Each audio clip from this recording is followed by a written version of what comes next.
But, anyway. Now, I meant to talk about something else earlier on, and I forgot what it was. I've remembered what it is again, but I've also forgotten. And that's really what adulthood is like most of the time. You know, you spend a lot of time walking back to the room to get the thing that you left the room so that you would go and use it somewhere else, and on your way back to the room to get the thing, you forget not only what it is, but what room it was in. And you're faced with the people who love you looking at you going, what do you want? Why are you here? And you go, I don't know. You spend an awful lot of time like that.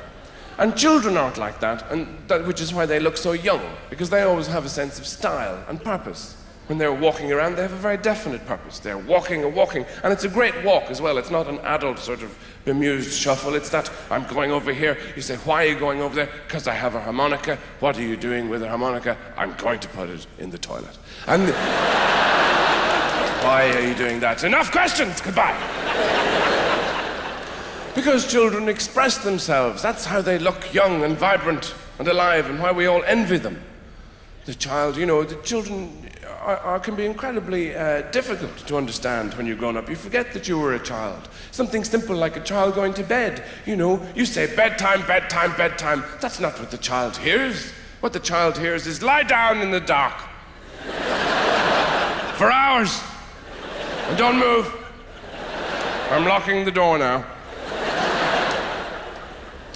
So the child has trouble with that, so of course you make a concession. You read a fairy tale or something, you know, all the wisdom of the world compacted into a little story. And you say there was a little girl lost many, many miles from home, walking through the woods, late at night with the creatures all hooting and howling in the bushes around her, stepping over the roots of trees. And she came to the old sty and began to climb it, but it broke, you see.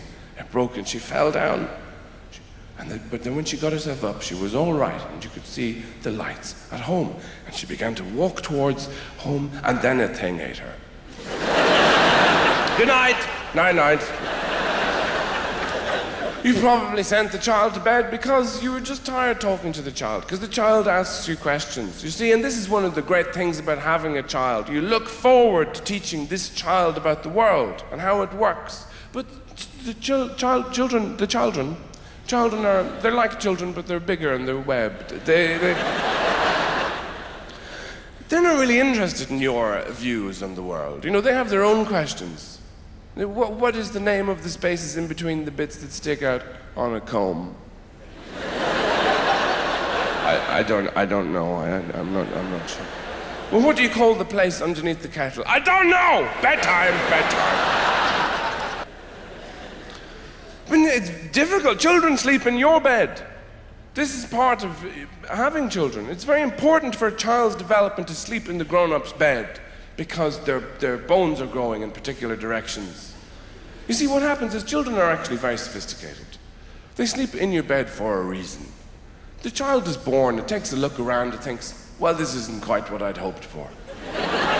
These people are idiots. I wouldn't have painted the house like this at all. But I've got to make the best of it. So how do I've got to maximize my resources. So the key thing is to stop these people having any more children.